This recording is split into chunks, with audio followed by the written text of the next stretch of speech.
Меѓународниот совет за чист транспорт го објави својот годишен извештај за напредокот во електричната мобилност, кој во некои делови беше очекуван, а во други изненадува.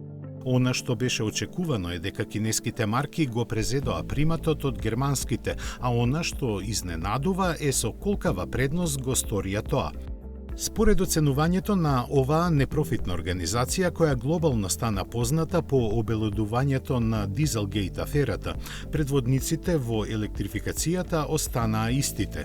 Тесла и BYD се недостижни за сите други, но ситуацијата зад нив целосно е измешана во однос на лани.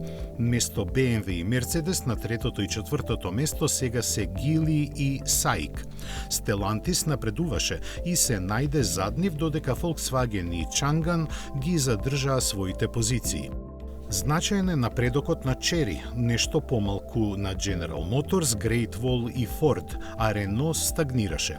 Беше забележан и напредокот на Tata, која се приклучи на друштвото компании во транзиција, кое пак Hyundai и Kia го напуштија и сега се класифицирани меѓу оние кои заостануваат.